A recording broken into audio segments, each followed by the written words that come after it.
Good evening. With the quorum present, I'd like to call this meeting of the Co-op Budget Committee to order at 6:33 p.m. This is a regular meeting for the month of September with the agenda posted in advance as necessary.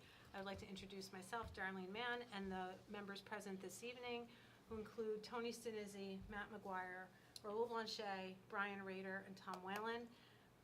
Dave Blinn has an excused absence this evening, and I'm expecting Tom Solon. Sometimes he comes in a minute or two late, so we'll see if he arrives shortly. I'd also like to welcome our BA Kelly Seeley to tonight's meeting. If you could all join me in the Pledge of Allegiance. I pledge allegiance to the flag of the United States of America and to the republic for which it stands, one nation, under God, indivisible, with liberty and justice for all.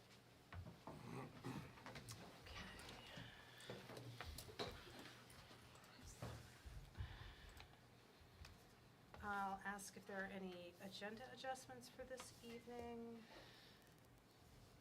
Seeing none.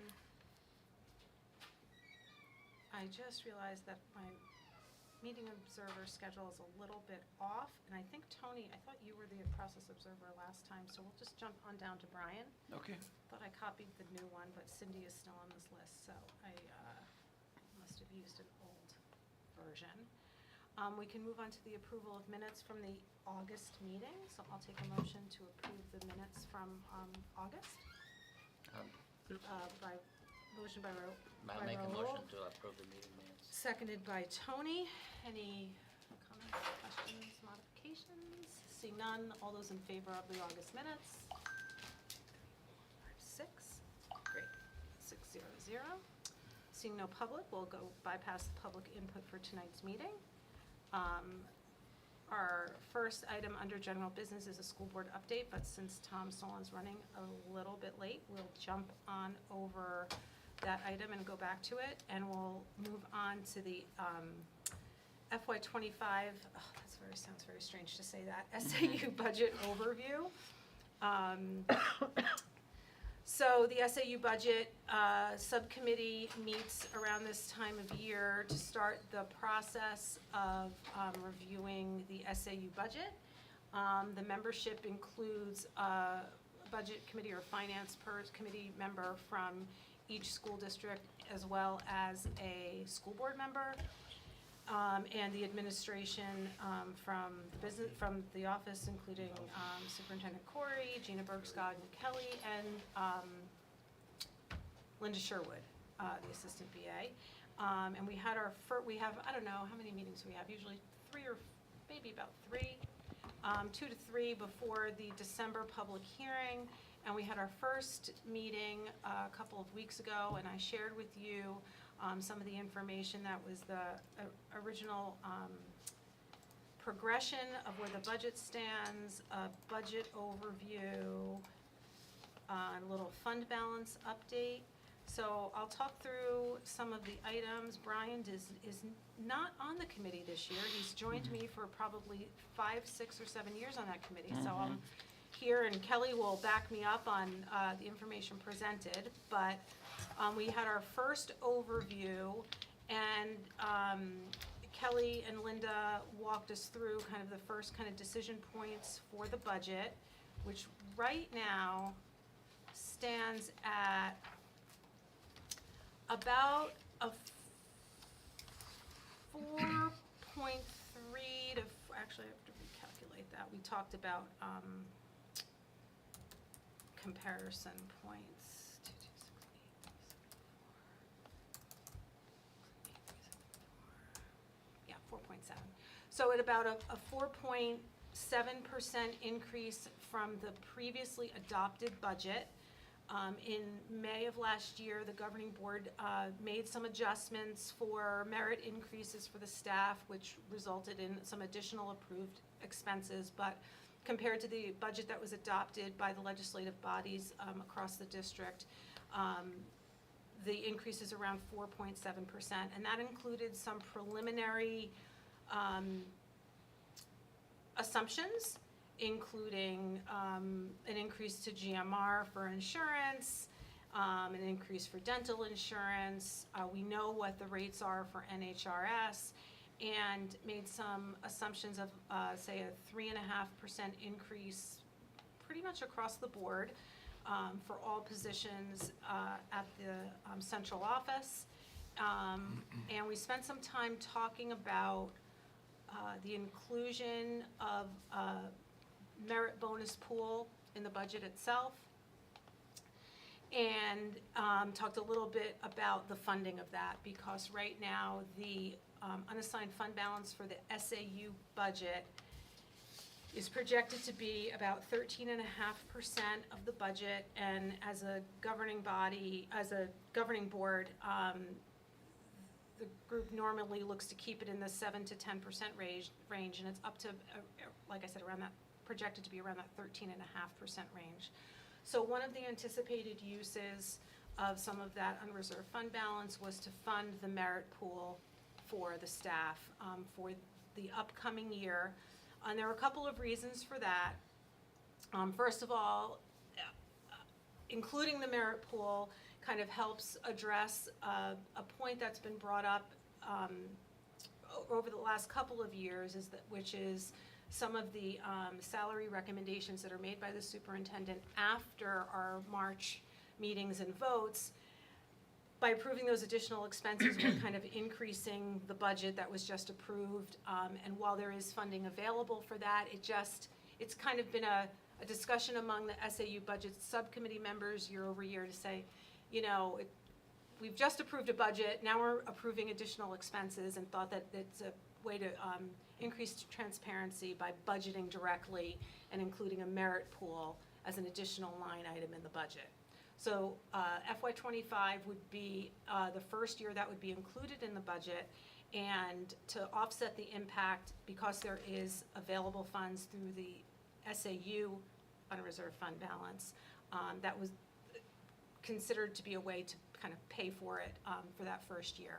And as we move into FY26, when after Superintendent Corey's retired and we have Gina Bergskog in place as a superintendent, there will be some salary benefits that make including that merit pool going forward, it kind of softens the impact of that by including it 1 year being funded through the SAU fund balance, and then the next year being able to incorporate it into the budget.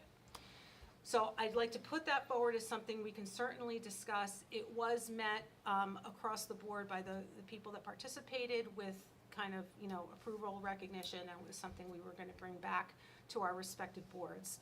So that was one topic. The other was based on available CPI data.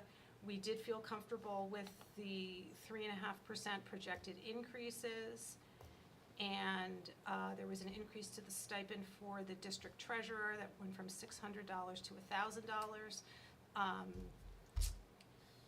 There was also some additional a salary increase for the HR director because of a change in responsibility, moving the office manager to an HR kind of assistant receptionist role. So there was some money associated with that. That's all included in a document that I sent to you. And some additional benefits that were anticipated because in replacing someone who was leaving the organization, we're anticipating that a replacement person would be taking benefits where the previous person wasn't, and things like that. So, but what happened since that meeting is that, so that put us, all of those changes put us around a 4.7% increase. And since then, Kelly, you could probably provide some additional information on that, but on this next item, which was our preliminary GMR, which is our guaranteed maximum rate for the increase in our insurance rates.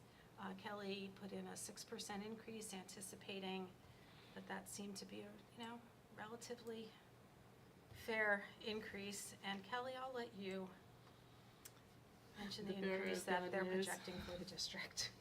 Okay, Only so off by one, but it's in the 10th place. yeah, well, not Yeah. quite that bad.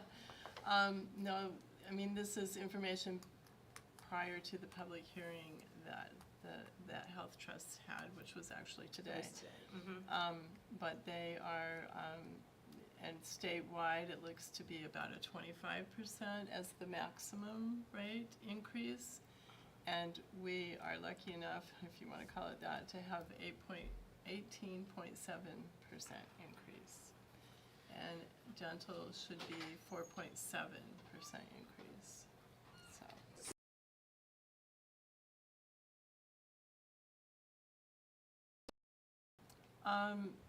At some point in October, they will make that official. I don't know what the date is. Yeah, I don't know. There was, as Kelly mentioned, a public hearing today where they take public input. These were preliminary numbers that are shared with many of the districts to encourage participation at the public hearing and, you know, provide feedback and things like that. So we'll see what comes out of it. But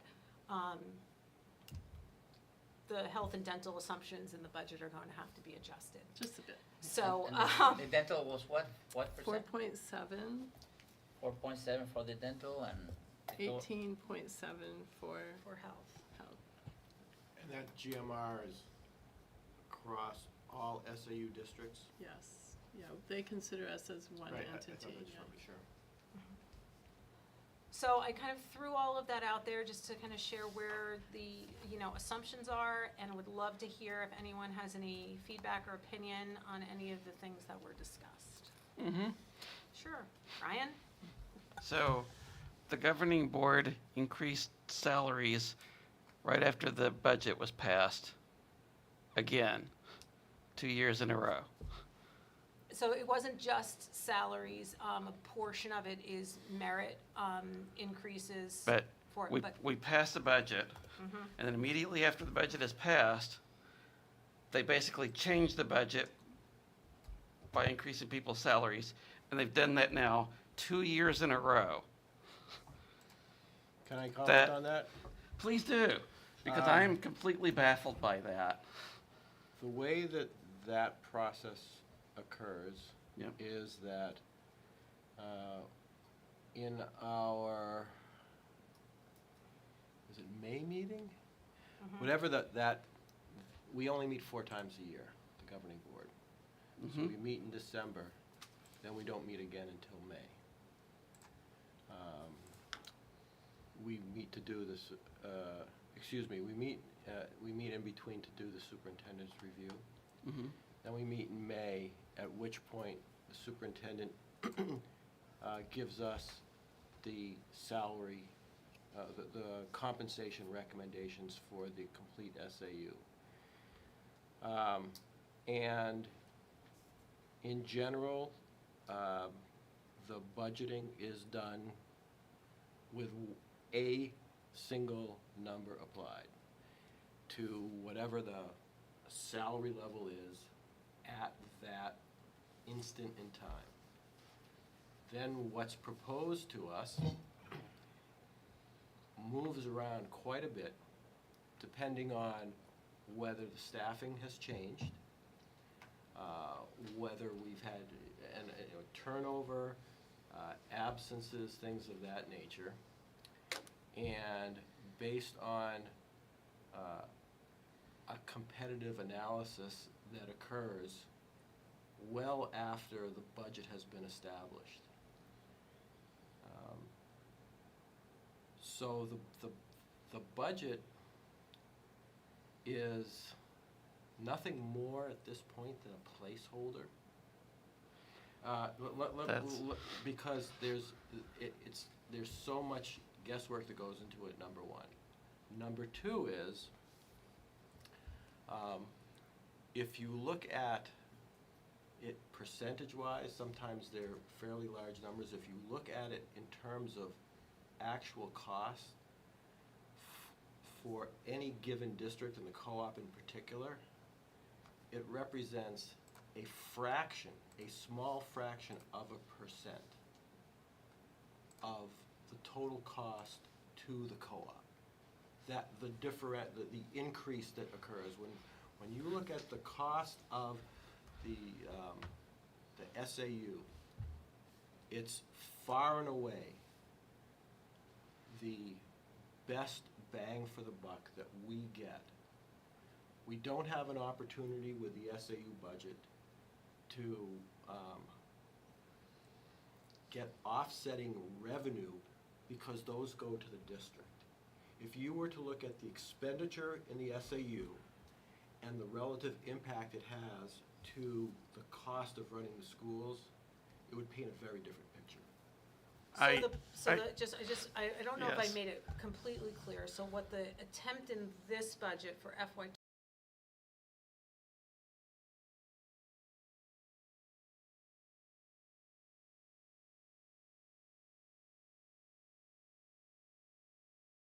How- Years of history with a relatively stable pattern, but that is not in sync with the budget number. And as Darlene just stated, it's time to adjust the budgeting process, not the salary compensation activity. And just for the That's- record, we're talking about the SAU, the Only. staff at the Correct. SAU Yes. office. Correct. Yeah. Yes. just to make it clear. But that's not how budgeting works. I mean, you make all of these decisions, you do this research first, then you come up with a budget, that's your budget. Well, you've been And on then the you do it the committee, next Brian. year. Have you done that research when you've been on the SAU budget committee? I was shocked to learn that the SAU governing board basically just throws that out the window as soon as it's passed We and do then not. does something completely different. That's, This makes 2 years in a row now that they've expanded the budget immediately after it was passed. but That's the not, SAU governing board it's not has, budgeting. has minimal visibility to the process used to create that budget. The process needs to change because you should have those inputs to put into the budget, Right. and then that should be your budget for the next year. So how for has it. how has the committee traditionally created that budget for salaries? So we were given a budget, we passed it, and if the SAU governing Who gave board you did the something budget? different with it completely later, we were never informed Who of that. gave you the budget? The The central budget office. comes from the SAU. Yes, Okay, the so office. you as committee members have the option of questioning it, do you not? I So I have would the s- I ability would- to question the governing board, because I'm The doing so governing right board now. doesn't have it till after you create it. But you should have it before.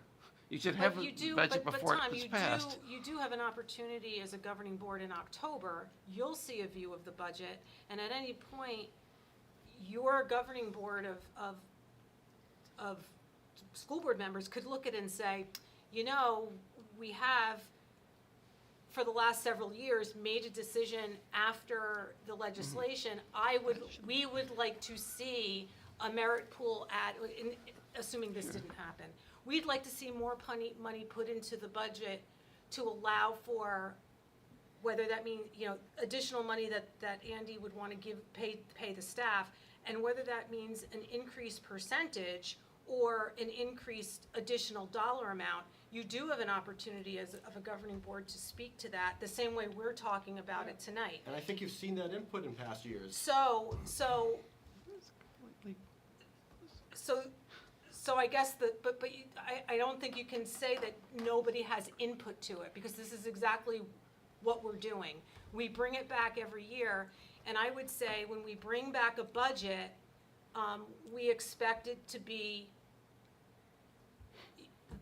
that level of funds to be used to pay the staff.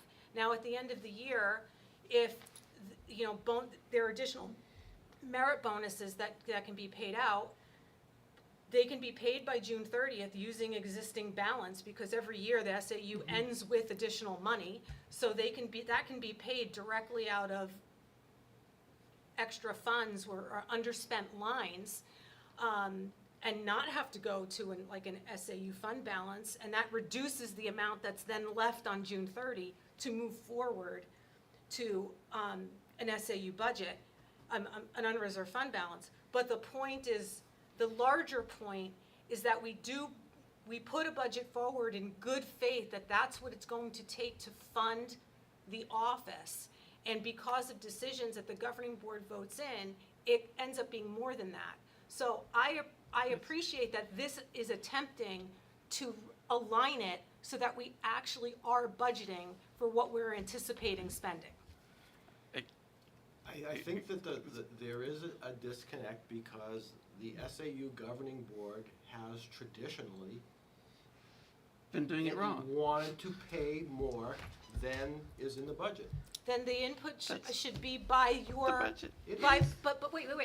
But you also have representation on the budget subcommittee, and those people can, at the time that the budget's put together, say, as a governing board, we make decisions, and we think we should be budgeting, instead of 3%, it should be 5%, because that'll cover any percentage increases and additional money, or put in the merit pool or things like that. So if that had happened by any participating school board member at the budget subcommittee, finance people would have heard it as well and been having the conversation that's like happening now. So that never happens? No, Really? None of the board members No. ever say it should be higher? no. And I think that's why you're seeing So, that's why but- Brian and I specifically have such an almost visceral reaction to what do you mean that's what they're voting in? Because you Because- have representation at the table. Okay. And But they- That's the first time And I'm they hearing say, that. okay, 3% is great, or 3.5% is great. They don't say, we need an extra merit pool because every year we want to give Well, and Well, I'm not reward the talking staff. merit pool. Merit pool's a separate discussion. No, but that's part of That's what part of the budget. That's part of But- what gets voted in May. But here, All expenses are part of the budget. I don't know, I understand it, but I didn't, when you were talking, I thought you were specifically saying the concerns about the salary number. The merit pool is two separate things, is two separate entities, because there's one for,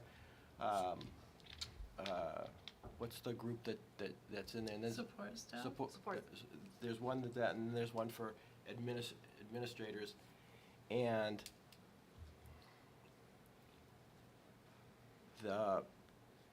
there has been I'll call it majority viewpoint, that is better paid out of the fund balance because it is viewed as a one-time and not a recurring thing, because it doesn't get baked into the salary, which then gets escalated. So there has been a conscious decision on, this is my perception, there was a conscious decision by a majority of governing board members that that's the appropriate way to pay for it if the money is there. Okay, so in the conversations that typically take place at the budget subcommittee level about the use of the unreserved fund balance are for those one-time type of expenditures. So we need, I don't know what, we've, in the past, we've paid for additional PD for certain staff members. The storage unit, one of the proposals this year also does include We do some for laptop software replacement, upgrades. software upgrades, Yeah. Tyler Technology, all of those kinds Yeah. of things. So this is the first time that the merit bonus is looking to be, included, and as an offset, actively discussing with the subcommittee use of the fund balance to offset it in this budget. So if you are approving merit increases that are payable by, and this was a misunderstanding on my part, and it was clarified for me in the last meeting, I thought when the board was voting in these increases, they were all effective for the new budget year, and they're not. Sometimes if you're agreeing to pay salary increases in excess of what's on the budget, that obviously affects the new budget. If you are voting in the merit bonus that's going to be payable by June 30, that does come from either, it does reduce and utilize any underruns in other lines and reduces the amount of unreserved fund balance that's then And available. it's for the year that has concluded, not the year coming. Yes.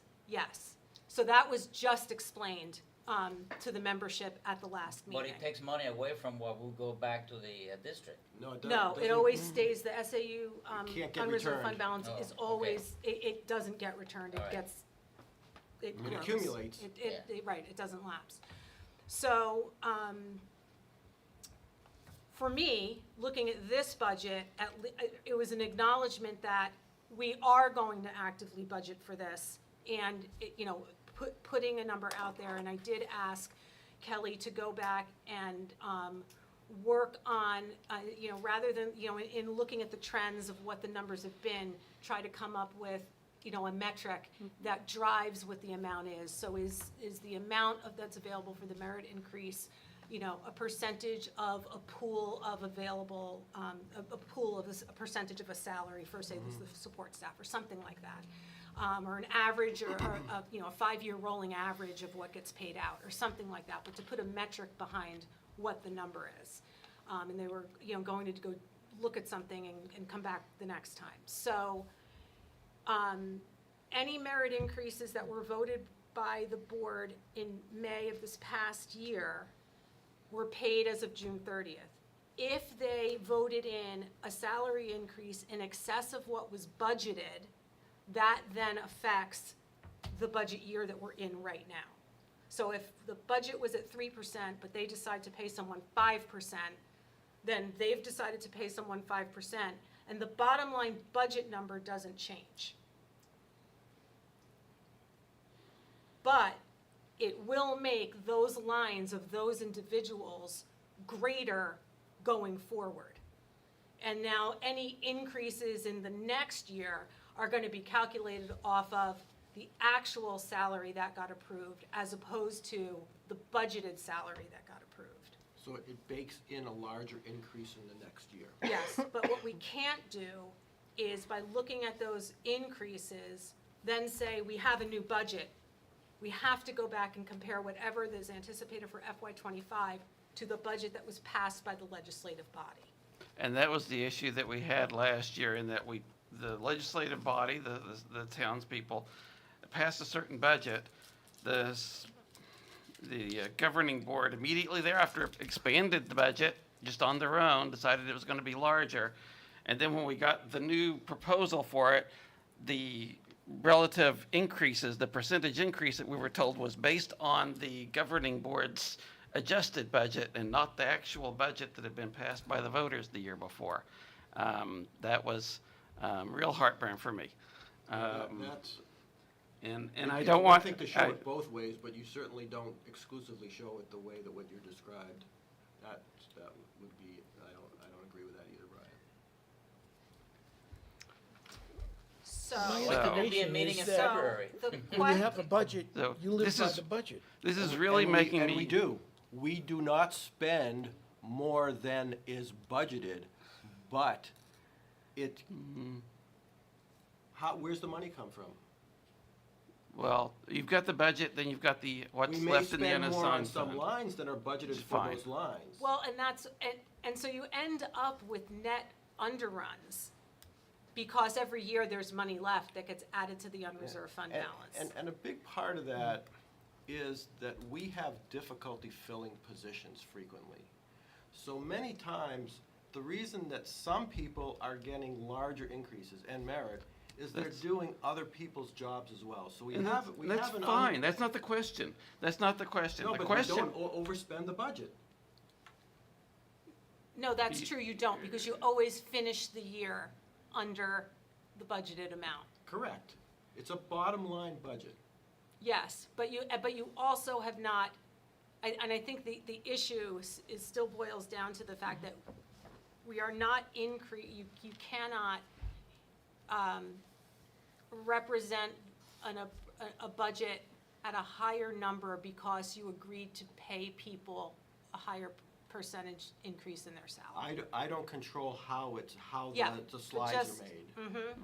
But And I 100% agree with, but I want to make it clear, we do not spend more than is budgeted. No, but that, We generally spend less than is budgeted, and we try to classify bonuses because they are not, they don't get built into the escalation part. They are for retroactive performance.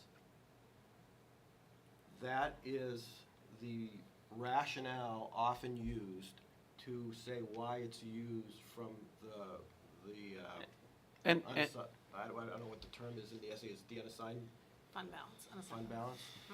and to be clear here, I'm not questioning those expenses. I understand, you know, the people at the SAU, they do a tremendous amount of work. In many cases, they're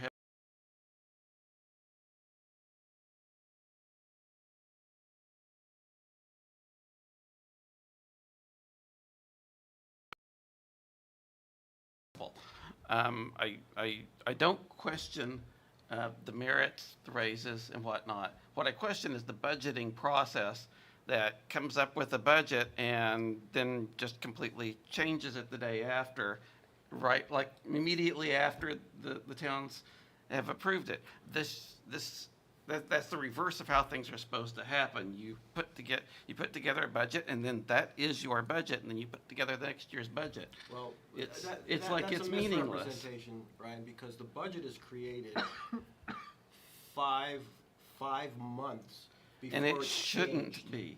It should not be. It It should, has the to budget. be by law, though. What do you mean by law? What does that mean? The dates at which the SAU budget must have its hearing and be determined in order to support the continuing budgeting season, in order to have it presented in March, has it, essentially, is it in December? Yeah. December or January, right around. Yeah, January, 1st. sure, but that's- January And then- 1st. But that's when, Contract renewals reviews and contract renewals don't take place until the spring. So what this budget is doing is, I think, addressing the concern. Because it's identifying for FY '25, so not for the year that we're in now, for the next year, it's saying, it's an acknowledgement that, you know, $32,000 is included in the budget for merit bonuses. So it's a budget, it's a line item for the governing board to manage within. okay, but I can't have any faith the governing board isn't going to just do whatever they want to do as soon as the budget's passed. Like the budget means nothing. Is it helpful to understand what we're actually approving at the annual meeting? We're approving a bottom line number, and theoretically, we're handing this, $48 million check to our superintendent and saying, you've given us some justification as to why you think we need to spend this much money this year. Here's your check, go spend it wisely, as closely to those parameters as you can, within reason, and then we monitor every aspect of that spend. This budget committee, the school board, the townspeople, check everything. So to say a 3.5% salary adjustment for one individual across the entire budget is significant. I think we're moving deck chairs on the Titanic here. I think, I understand your principle, and your principle I'll support, but I think the reality is it's insignificant and unimportant unless there's a significant issue with the way the superintendent is spending the funds that we gave him. I will agree with you that you have a very valid point in that what we're approving is the bottom line number for the overall budget. And that is a very valid point, I'll take that. What I don't agree with is the concept that because we're talking about relatively small numbers compared to the co-op as a whole, that it somehow doesn't matter. The process matters. The process definitely matters. Just the fact that, it's a small part of the co-op doesn't mean that it matters any less than the rest of the co-op. If your process has problems, you need to address them. But you do have a valid point here that we are approving a bottom line number for it. And I just don't like the way that the governing board is going about managing it. I'll leave it at that. Brian? I have a couple of questions at some Okay, point. go ahead. Question number one, in the 2 years that we have had this issue, what has been the percentage amount above and beyond the budget? 1%, 0.5%? It's not been beyond the budget. Zero. It's negative. It's negative. negative. then that's one issue. The second question I have is, why can't there be an additional meeting happening, say, in February sometime, to review items Because it- like this one, because prior it- to the it- district meeting? Because the information that is going to impact those is not made available until well after district meeting.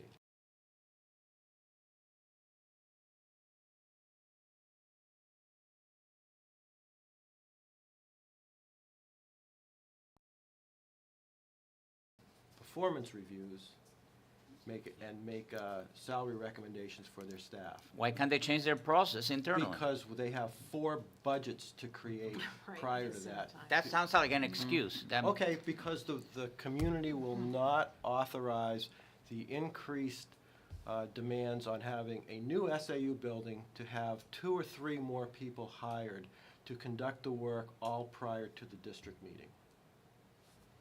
Well, that needs to be brought up to the public. But the fact of the matter is, It doesn't have to, Raul, because the fact of the matter is this is upsetting you on principle, but it is functionally working extremely well and very cost effectively. then that case needs to be made.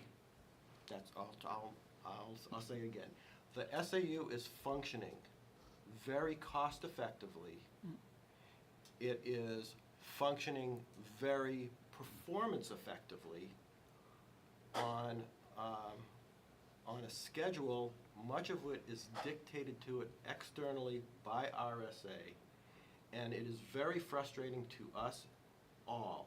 And when I say us all the people here today, all the people in the school boards, and many members of the community.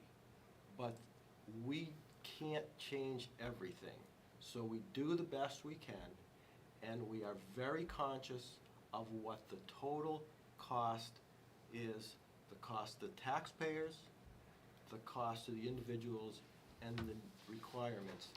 So, yes, we do things that creates equal level of consternation and heartburn in the SAU governing board, but we're not going to stop running the district and the SAU effectively just because the system that is dictated to us, the system over which we have no individual control, makes it less than transparent. I'm not sure that I buy all of that. And I don't mean, No, I understand, Tony. I'm all for transparency. And I'm all for presenting things to the town, the people at meetings, so they understand. But if they were here right now, you'd get a lot of opposition. Yeah, and we're trying to adapt to a changing landscape. 2 or 3 factors have really contributed to this coming up. One is the extended period of low unemployment, which means that the labor pool has been tight. Then COVID, where we had an exodus of people. And then following on the heels of that, we have now seen significant inflation. So from probably 2017, 2018 budgeting period, when we started to get into the shortage and we were trying to be competitive, although we've been in a constant battle to keep fully staffed. That lack of full staffing has put tremendous burden on our workforce. And that tremendous burden on our workforce has resulted in 2 things: turnover and higher workloads on the people who are remaining. The turnover has impacted starting salaries to get people into the building. And the workload, this is a more emotional reaction. It's feeling that these people have worked more than one person's job, so there's a willingness to reward that. There's also a fear that if there isn't some, even if it's not monumental, but some level of recognition through compensation that we will have further attrition. So there's the feeling of debt and gratitude, and there's the fear of losing people. So maybe we've always thought it was, we're gonna get past this. Maybe we're not. Maybe this is the trend, or at least until you get into an environment where jobs within this public sector are competitive with private sector pay. So I think the budgeting and what Darlene is expressing here is an effort not a knee-jerk reaction, but trying to move up the slope. And I don't know what else we can do. And I will say, I really was under a misunderstanding about how the approvals were working and which budget was affected by the aspects of the thing the governing board was looking at. So, falling within that, operating within the budget that's past that bottom line budget, they are still doing that. But it seems by accident rather than by design. I mean, all of the things that you've just said about, anticipating, what the economic things, looking at the the realities of the workforce that's out there, and the tremendous pressures that are under existing, and that are on our existing workforce out there. That is exactly correct. We have to do those things, but that should be part of the budgeting process and not something that comes along after the budgeting process. That's an important part of the budgeting process that we deal with here and the towns deal with, is anticipating those. Brian, you're right. I'll say something I'm representing my view, and I can't speak for the whole governing board.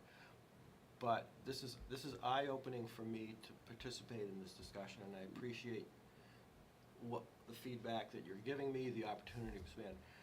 We generally support the superintendent and defer to the superintendent in matters of budgeting, even though we own the budget. And there is, I think there has been a philosophy, and I don't want to attribute it to any individual, but a philosophy that let us budget conservatively because we don't know for sure what's going to happen, but we'll probably have enough money at the end of the year that we can do something for these people. I mean, and when we do have the money left over, we use it to do something for those people.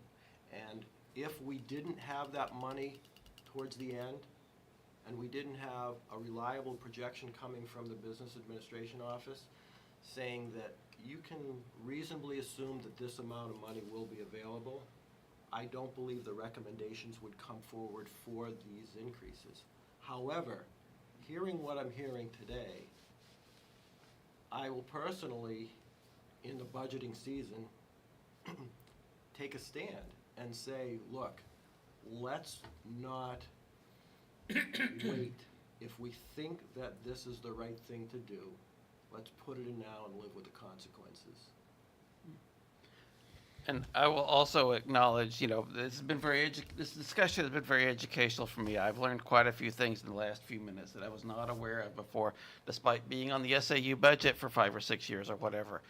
There's a lot of this that I was not aware of. So I will, acknowledge here that the SAU is in a very distinct and unique situation, which does make it different, makes it substantively different than the co-op in the town, which is more of my wheelhouse here. But I still, I will stand by my comments earlier that the budgeting process needs to be a bit more rigorous than it is. But I will also acknowledge that, okay, you're dealing with some significant hardline dates that I was not aware of. And I agree also that, probably doing performance reviews during the middle of budgeting season, it's probably not the best of ideas. But Okay, so are there any other comments or input based on what we've talked about tonight and any of the assumptions that have been built into the budget? Sadly, I have one more. Sure, go ahead. Just to respond to Tom, your promise just now, I just caution that you're conscious of unintended consequences. When you budget for increases for personnel, it's like Christmas came early. It can be misconstrued as a promise. And that's why I think it's helpful when, as an administrator, to be able to award from another fund raises and bonuses for personnel. Otherwise, it's almost like you didn't earn it, and it's a demerit that you didn't get a raise, instead of you did your job well enough.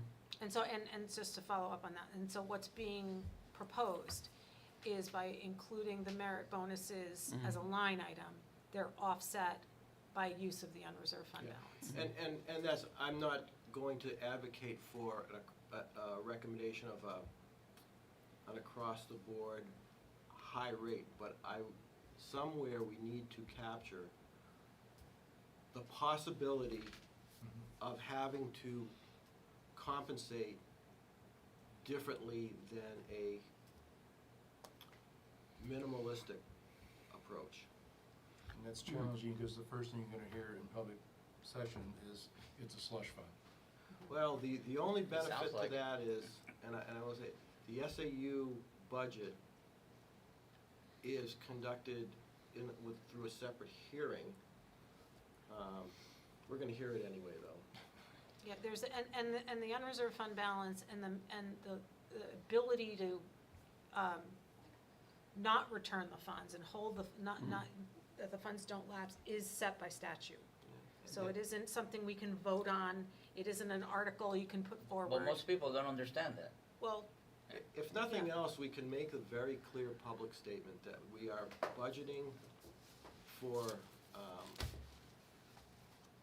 minimal increases.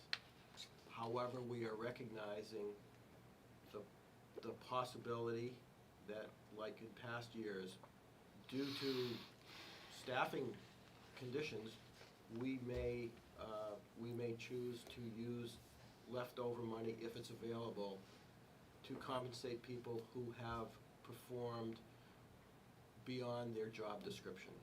Yeah, I think just being on the record and setting expectations that because it's a bottom line budget, and that's one, I'm glad we have one, because if we didn't, we'd be screwed. I mean, we would be shut down in some areas, whether it's because of heating costs, or plowing, or maintenance issues, or having to bring in temporary help because we can't do it. It's a bottom line budget for a reason, but we can do a better job at letting people know what could happen.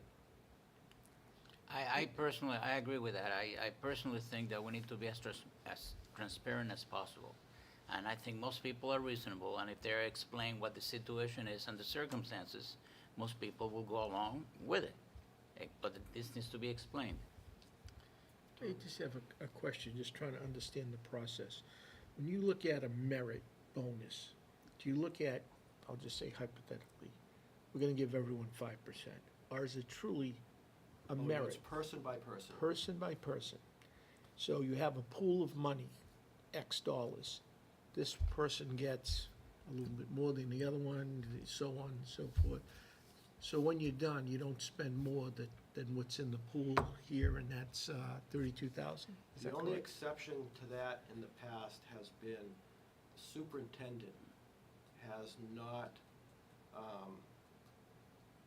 been fully captured in that, because the superintendent position, he doesn't usually budget for a bonus for himself, and he usually gets one. But So the 30 But in principle, yes, we have this amount, and it is used as the framework for them where we've had it. It's very new that we've actually had that budgeted. And originally, I think it was just for the support staff, and then the last year or two, it was introduced for the administrative staff, leadership. Yeah, I think you're right. I think we started doing like a 10,000 and then we went up to 15,000.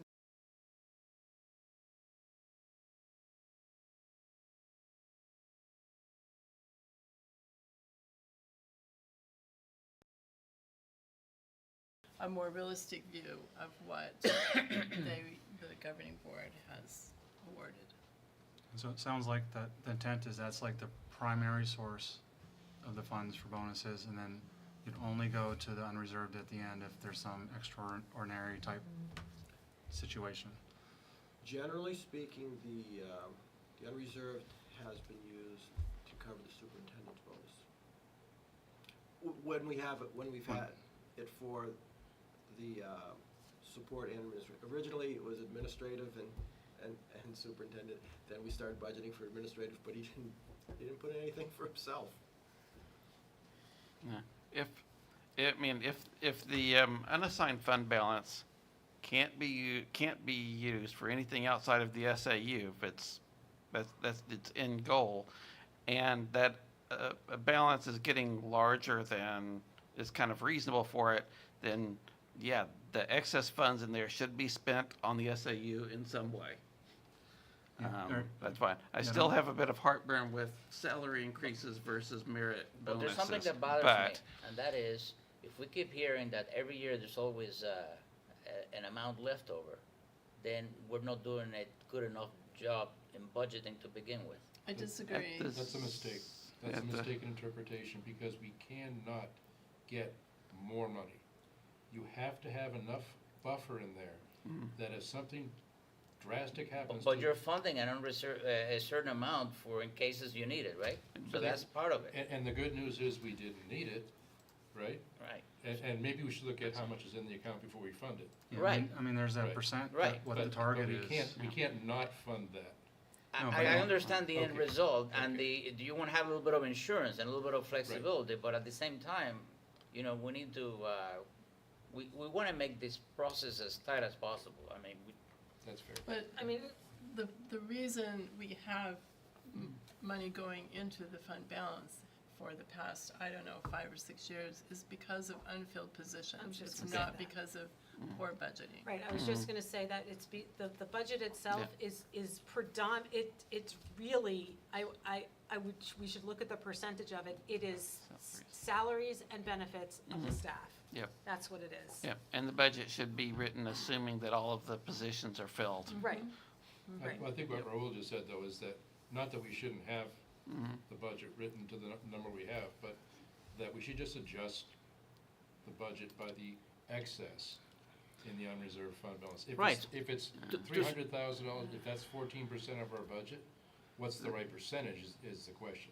Yeah, but part of the problem with that is Right. if you reduce your budget 1 year to basically, because you're gonna use your unassigned fund balance to fill it in, that means that the next year's increase is astronomically huge compared to the previous year.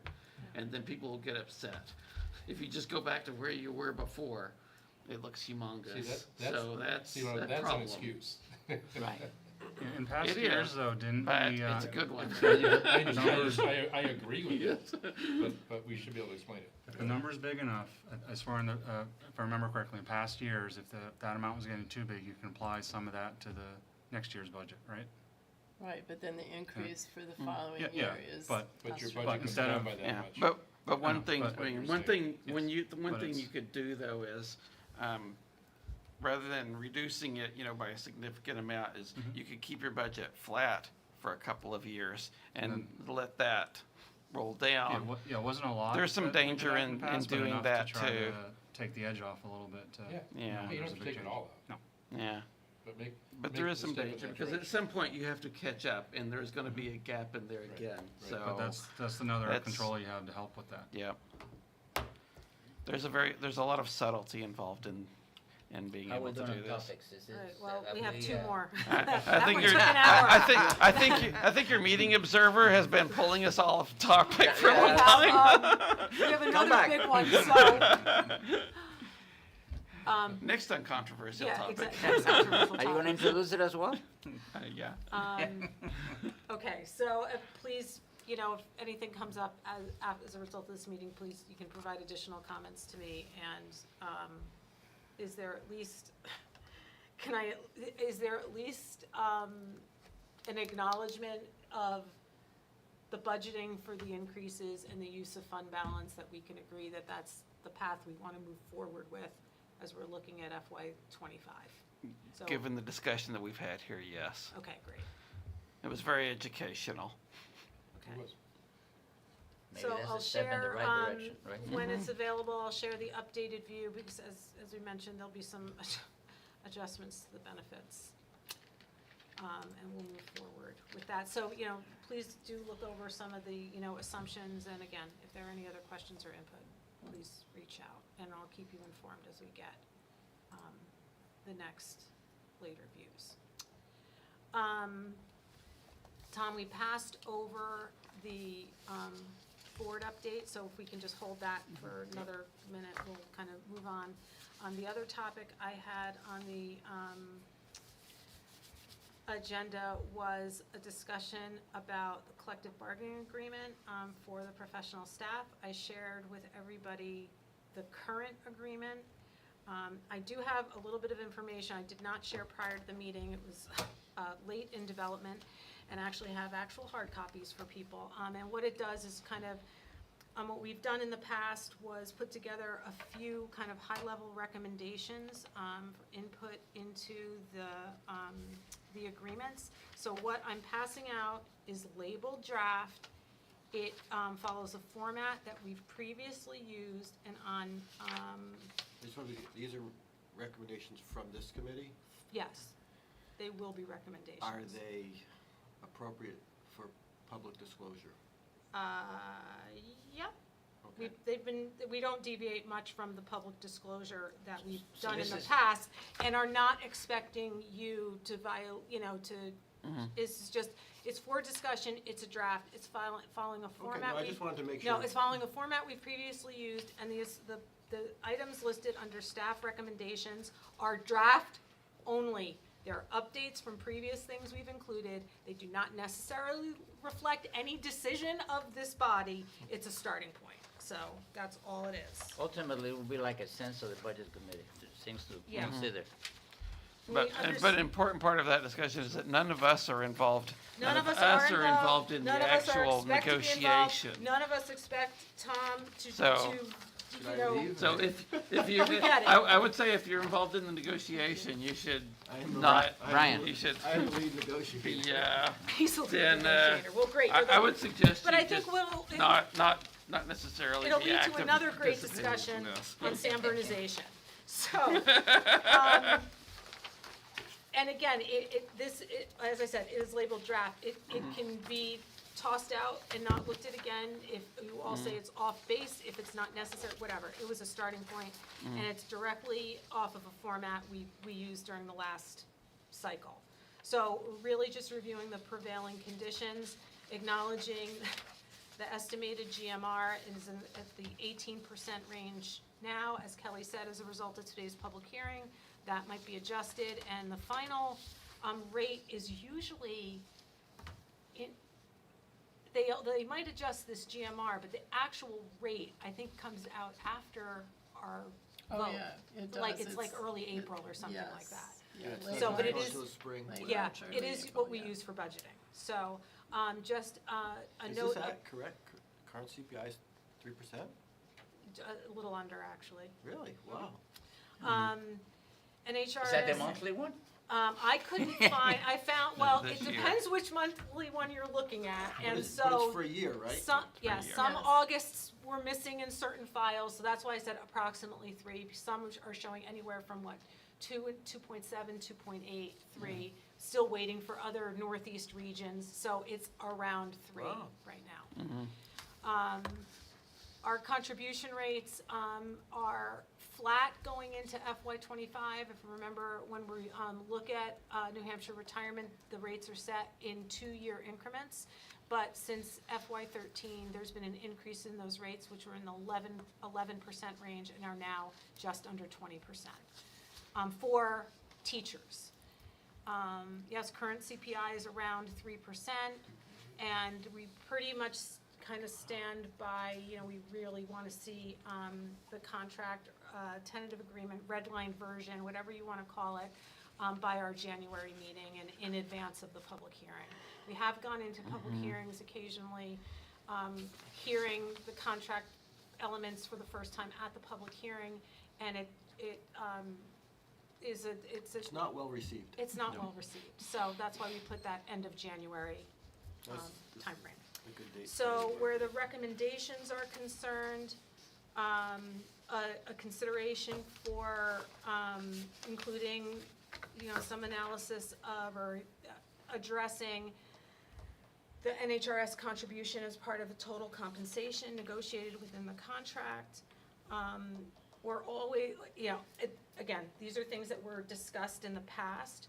Right now, the healthcare contribution rates for single, two-family, and two-person and family are 100%, 90%, 90%.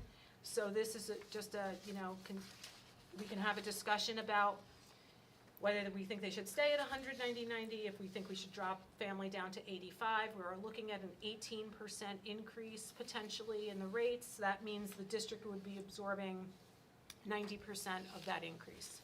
Question? Or 100% in the case of a single plan. So basically, you're recommending that this be adjusted down from 199 to 190.85. Yeah, I mean, it's, Can we again, make that, so I would make that a little clearer okay. So it's from 190, 90, to. 190, So I would say 85. adjust down from this to that. Okay, Okay. so, something to just think about. And that's off of the driver plan. So there is still a second option that staff can choose. And the cost of that plan is significantly more expensive than the driver plan. But the amount the district contributes is pegged to the driver plan. So if we agree to pay $10,000 for a plan, it's, the plan costs the single plan costs $10,000 and we're gonna cover it at 100%, that's $10,000. If the other plan costs $15,000 for a single, we're only gonna pay the $10,000.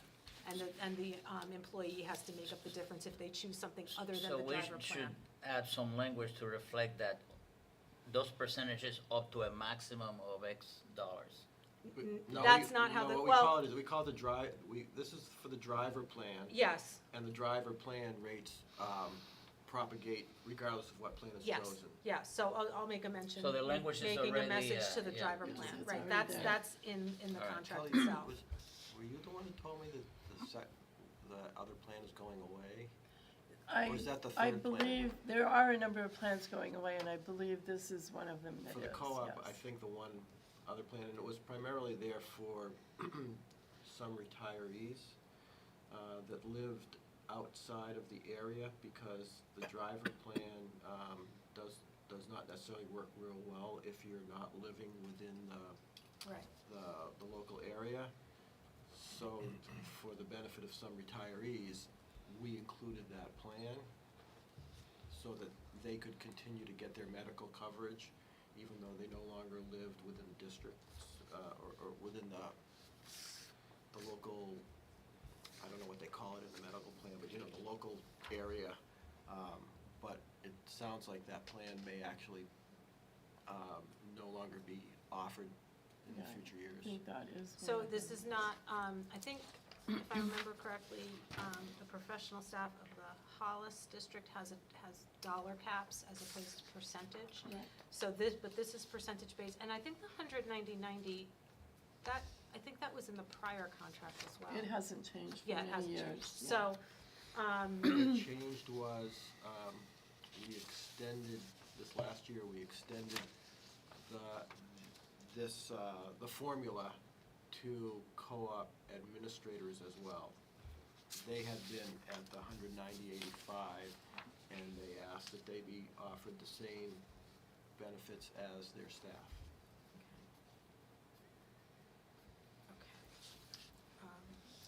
Do we need to add, since you're describing prevailing conditions and Yeah. then recommendations, there should be a recommendation for each one of the topics you introduced, right?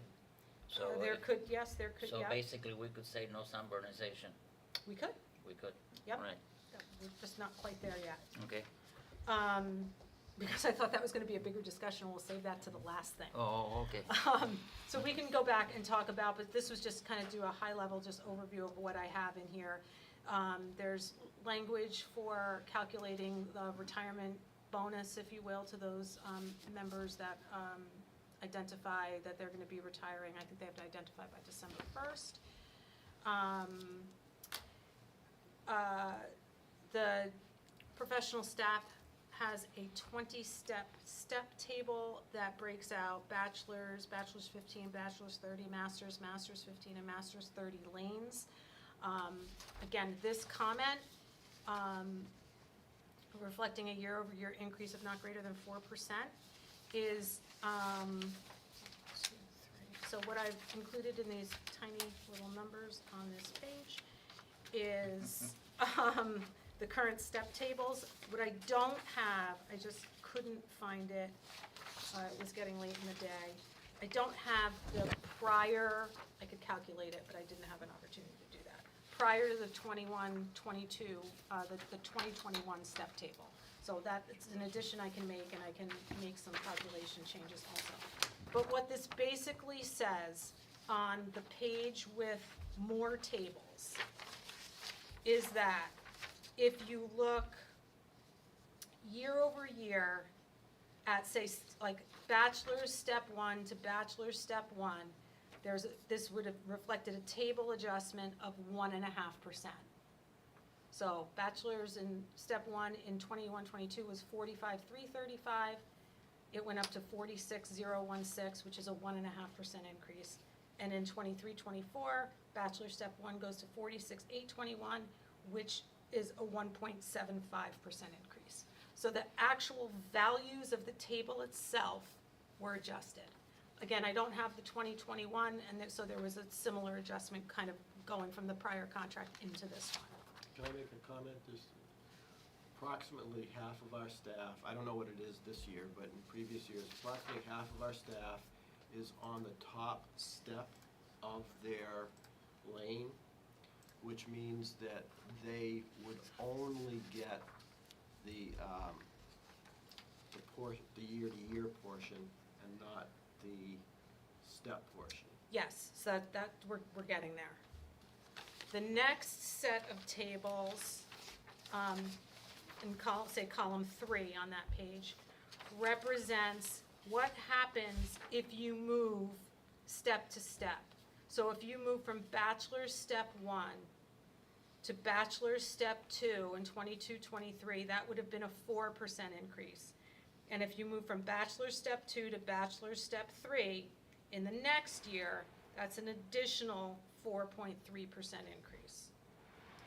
And so in total, on the last table of like the 4th column, what this shows, what would happen over these 2 years. If you started at bachelor's step 1 and moved to bachelor's step 3, that would have been an 8.5% increase for those That's a 2-year change. 2-year changes, right. I can go back and calculate the 3-year, but for now, it's Yep. the 2-year change.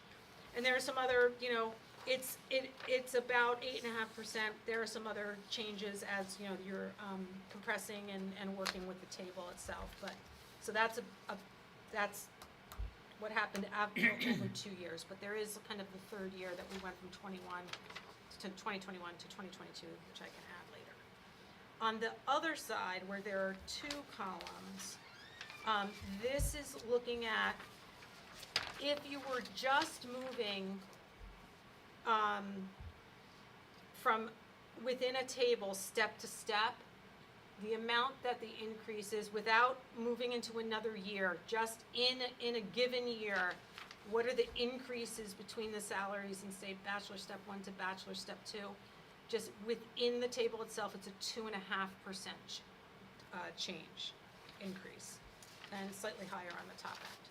So what you have here is movement in the step table just by the nature of the fact that salaries are increasing year over year, and then you have the increment to the step table itself. So the comment about managing step table increases and movement on the step table to reflect year over year increase of not greater than, fill in a percentage here. I put 4% because that's essentially where we were with this contract. But it is just an acknowledgement that there is a built-in increase in the step table. So an increase that a staff member gets isn't only due to incrementing the table itself by the 1.5 or the 1.75. And I think there's sometimes a misperception among people that say, oh, well, you have to increase the table to get anybody an increase. And that's not the case, because just moving step to step year over year without changing the table, you do yield an increase. Except if you're on the top step. It tops, yes, unless you're on the top step. Or unless you're looking at it from a hiring standpoint. What do you mean? When you're hiring, they're going to enter at whatever the current level is. Yeah, yeah. And in an inflationary environment, if the people who aren't already on the table are looking purely at where they enter the table. So if a person, if you have a person with a master's degree and 7 years experience is looking at the 2022 table, it's different than if they're looking at the 2023 table. So while someone on the table, if the tables did not change year to year, they would still get an increase.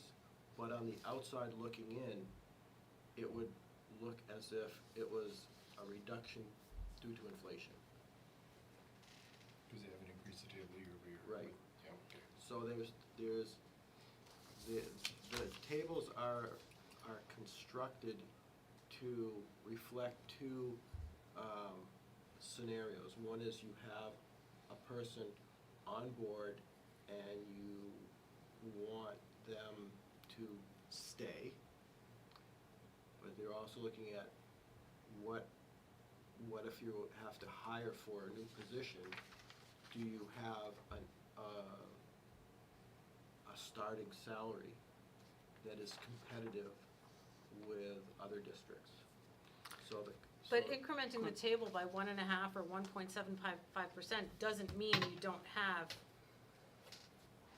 No, I thought what you were saying is, if you didn't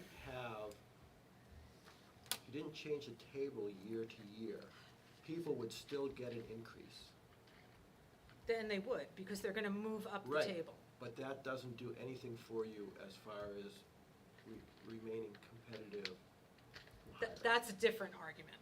That's a different conversation, because what I think we just, But the table has to serve both purposes. it does, and it has to be acknowledged that it serves both purposes. I think that's the point. That, sometimes we look at like, oh, we're only getting a 1.5% increase. No, you're not. Oh, we make it very clear, Just, so very again, clear. so just so we're acknowledging, there are two things, or potentially three, because if there they were are. changing lanes. Right. Staff members can absolutely, you can increment a table, move up a step, and change over a column or a lane because you've received more credits. So there are a lot of things Absolutely. at There's a lot of play. moving parts. Yes. Question. When a new hire, Yeah. when somebody new is hired here, do they always start at step 1? No, Okay, then is that something that's negotiated, or is it based on years of experience and other, what's And there is the some criteria for that? discretion too. ultimately, the superintendent has the prerogative to start them wherever it is, wherever they feel is appropriate based on their experience. They can't pick, you can't fudge the lanes, because the lanes are based on credentials. what step they Yep. start on. So, But if they're coming into it from a neighboring system, it's very rare that it is not an actual reflection for the number of years. right, I they've think been where there Alright. starts to be more, consideration or different consideration is if someone's coming from like the private sector, they don't have teaching experience, but they have industry experience and have a certificate Like, or, we're bringing someone And all- in who's been teaching at the college Yep. level. right. That's fine, I was just curious, I had no Yep. idea what the answer was. And then on the back side is just a summary, again, that we've used in the past. So the last comment is that the total cost of the contract should not be greater than, again, insert number here. In this case, I put 2% of total salaries and benefits. Can you, when you say total cost of the contract, So do you mean the so total there, increased cost of the contract? Or Yes. total warrant article? the amount Yeah. that's in the warrant article. Okay, because the way it is, Yep, and yeah, we can play with Yeah. wording, total, incremental cost of the contract. And this is just historically where the, article costs have been, in relation to total and the total salary is the total salary number, administrators, support staff, professional staff, NHRS, total benefits. and So the where the 2%, percentages so the Based 2% on, recommendation. based on budgets, based on budgets. So the 2% recommendation at the end is based on looking at those numbers at the bottom. Yeah, an And average, coming like, up with a reasonable. It would be Right, and helpful if you we could, could call it a 5-year rolling average, you If can you do could a 3-year identify- rolling, a 3-year average, whatever. if you could identify what are the items that you're including in your total base. In the total benefits base, or which base? What it should be 2% of. The total salaries and benefits. For, did you say including administrators? Yep, and- everybody. Because, well, Do we have that as a total in the show? we don't have it separately identified, and that's part of the reason why this is at such a summary level, because I would have difficulty, not that it can't be done, but I don't wanna add an We additional don't layer. really even have, we have awareness of it in terms of professional staff contract to professional staff contract. And we have it, professional staff contract relative to the entire budget. But we don't compare it to a number that includes support staff, administrative, other salaries. You know what I mean? Salary category is not a number that we look at when we're talking about an individual group. Yes, I read this as being the total cost of the contract, so it's No, but a that's not it, because percentage if you've of, got if you've got a 4% increase to the contract, that's gonna be a 4% increase. It's the Of the total contract. article cost. It's the cost of the article. Right, but I'm talking about what you're comparing it to. The total article should not be more than 2% of the professional staff salaries Of only? everybody's, on this, turn the paper over, of total salaries, NHRS, and benefits. And historically, what's shown here is where the contract cost has been as a percent of that total. But my question is, how do we get this number to even look at it? Do you normally have that available? to No, us? I can't just pull it out, but I can calculate it for you. Okay. Assuming that all the other things are known. Right, and, yeah. Yeah, I mean, Assumptions have to be made. it's kind of circular, you're kind of calculating, and it's, you identify an increased amount, it increases your amount, and it increases all the pieces, so it is. Why Yeah. does that matter to you? It because we're doesn't effective. you know what, Tom? It doesn't have to matter, and that could be part of this conversation. But this was, 3 years ago, an attempt to put some type of metric around what we were considering as a budget committee. I don't know that it was the best one. Yeah. I don't know if it's something we should continue looking at. It might have zero relevance, and that's what's kind of up for discussion. but it's the bottom line, which is, It's the. from a budgeting perspective, And ironically, Important.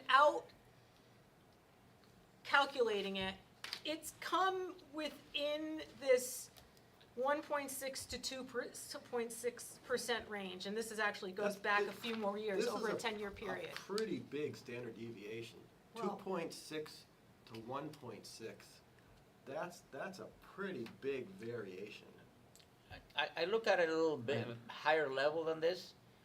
I believe this is ultimately a sense of this budget committee, because at the end of the day, when the contract is finalized, then we're being asked to approve it or to vote for it. And we would like to at least have an input in the process so that we can then help justify our positions, whether we vote for it or not. I'd sort of go the other direction if you want to do something. You say the total, what are you calling this? Total salary and benefits, what percentage of the total budget should that be, but not create a metric for each individual contract. I don't know. Because they're not all being negotiated in the same year.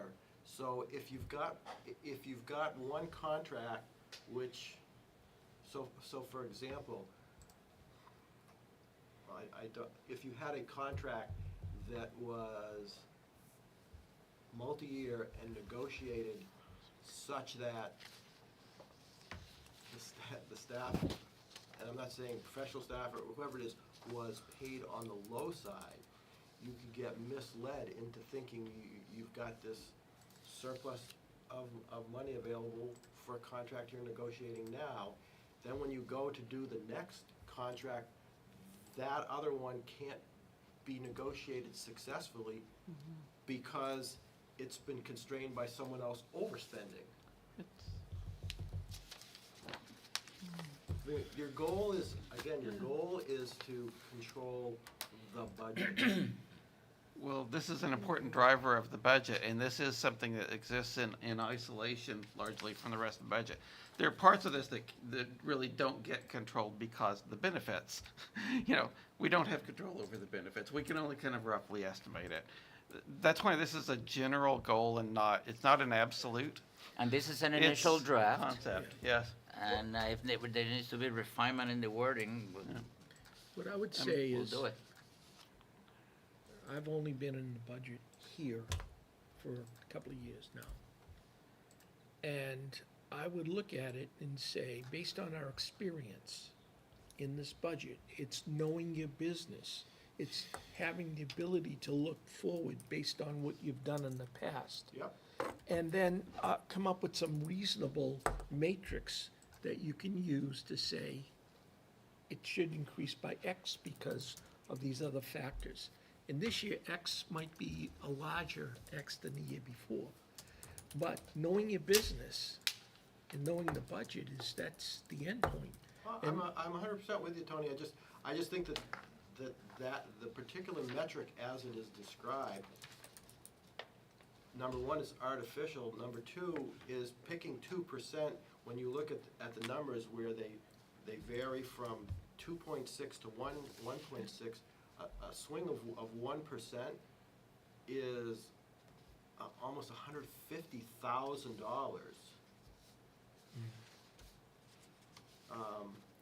Out of 9 You million know, or 10 and I million, think that's if not I bad. understand what you would like to do is bundle things together, like salary compensation, bonuses The into one. categories that are on the back side here. Yep.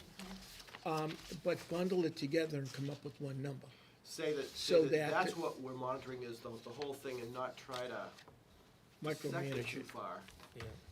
I can understand that, but Yeah, for a table like this kind of spread out over all those years, the total number of employees is gonna change a lot over the years.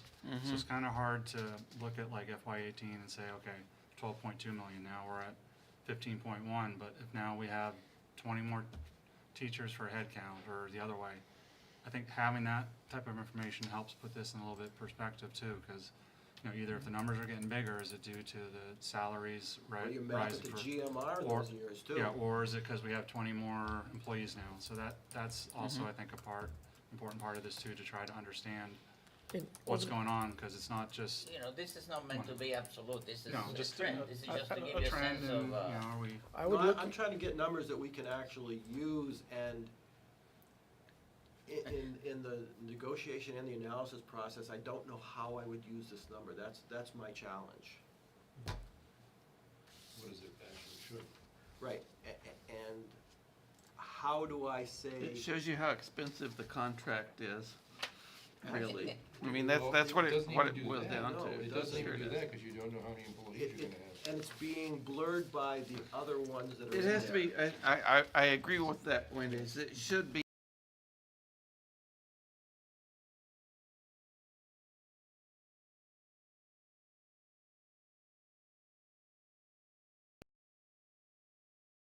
Just to get a sense of it. yeah, Um, because per Tom made a per good point employee, earlier about the so. standard deviation, and I would bet money that the differential is related to staffing more than to the actual increase in salary. I mean, you know, contract prices or contract rates have gone up steadily at a fairly predictable pace. That's not reflected in these numbers. A lot of it's the demographics of our workers. In the you know. demographics, right. We haven't, so right now, what we're kind of discussing is the process itself, the metric itself. Yeah. We haven't really had a discussion of whether or not 2% is the right number for it. So Right. I'll put that out there as that's kind of two separate things. I think we're arguing whether 2%, whether that number is actually significant. Is it useful? Does it show you anything important? Does this number, percentage of S and B, show us It- anything important it that's useful shows us- for negotiation? It shows us something important if the numbers are weighted by the number of employees. I'll put it that way. It captures the number of employees, but you can't capture, as Tom said, the demographics. I think that's What do you diving mean too by much the into the details demographics? of this The discussion. experience levels, you know, those. Even though those are how many on facts. each step. So, did we have a lot of retirees? and Five we brought in retire, about- and you hire 5 newbies. I think the you just intent was to change your show salary what a bracket by $100,000. ballpark numbers. It's difficult. It's- I mean, It is, because It is, I mean, but- it's Desire to different. get a number You know, is we have, important. and I think when you look just, generally speaking, looking at the budget itself, regardless of, you know, contracts, because if you look at the budget trend file, you can just pull a composite salary line number and you look at it.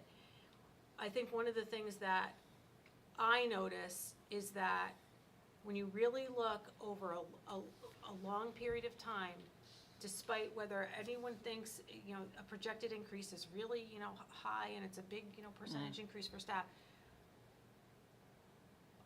we really have maintained like almost a someone's gonna take this word and really twist it. You would think salaries would have gone up to a much higher level than what they are. But because we have all of those things in play, we have retirees, we have attrition, and we're bringing, you know, we're retiring someone from step 20 and we're bringing them in at, you know, 3 lanes over at step 5 or something like that. And so we don't, you know, we do, Kelly does make assumptions like that once she knows like where, how many retirees we have and, you know, makes an adjustment. But you can never guess the magnitude of just regular attrition.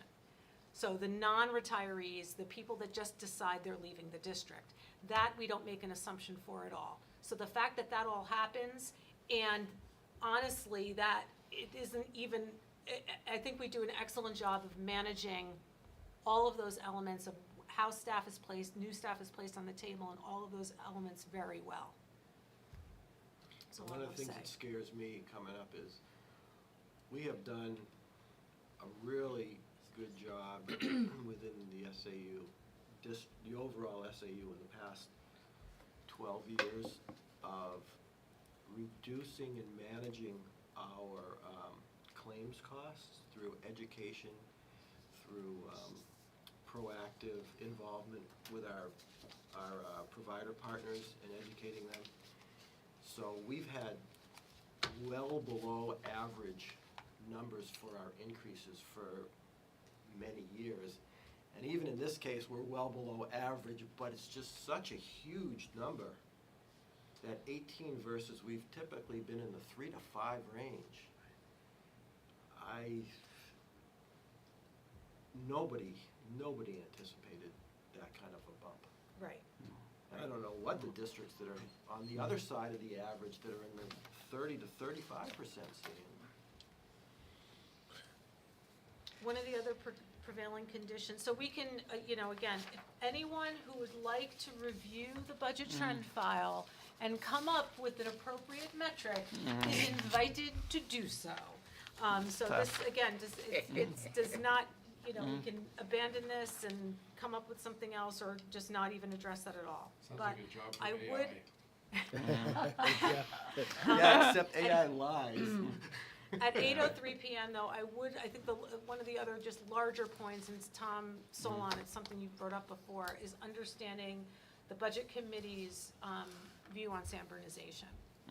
And so we can have a conversation about that and just kind of see where the pulse of the Budget Committee is on something My like that. question is really the thought process behind it, because before I ever heard of Sanbornization and therefore the fact of what can happen in a non-Sanbornized contract, it never occurred to me that you could negotiate a contract and then unilaterally on one side of it choose not to do. I'm not trying to say, it didn't occur to me that that was even a possibility, It's not. that the legislative body can choose not to give the increases?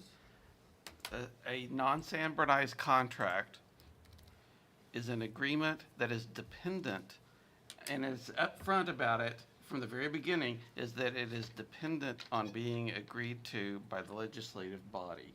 It's not like somebody's pulling the But rug rest out of the from under these contract- people. But the rest of the It's like contract says, is not open to discussion or validation, so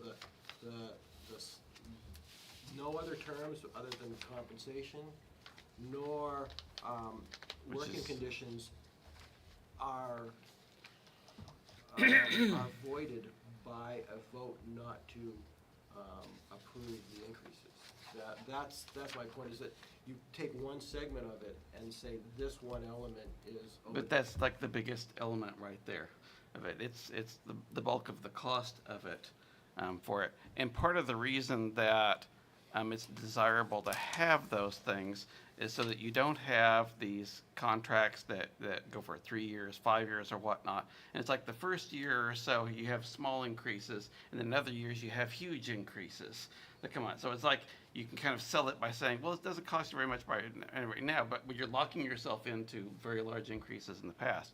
So by requiring a vote every year, it encourages contracts that are more laid out. You don't know if the length might come into play too, if you're talking a two year, maybe 3 year, or longer, maybe it's a different answer as well, so I don't know how much that should factor in. Are there any, One of the comments that was made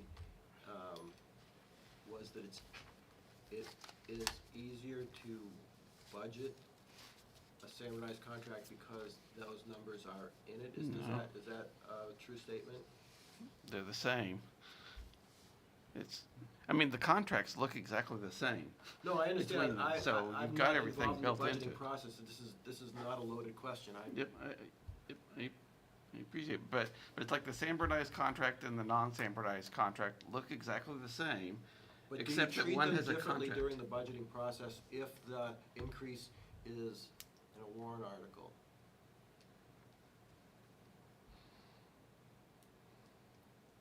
I don't understand the comment.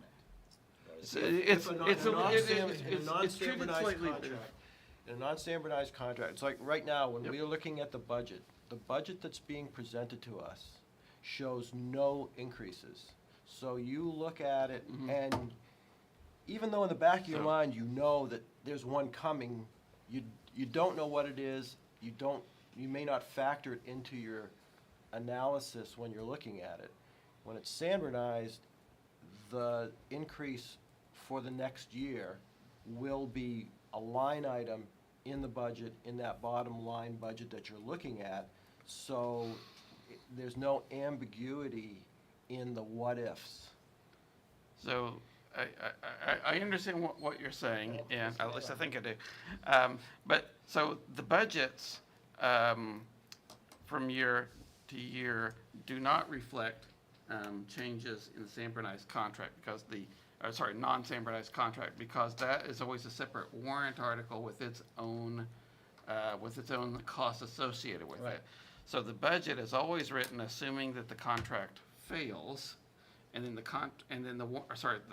contract warrant article fails, and the contract warrant article itself lists its own costs Right.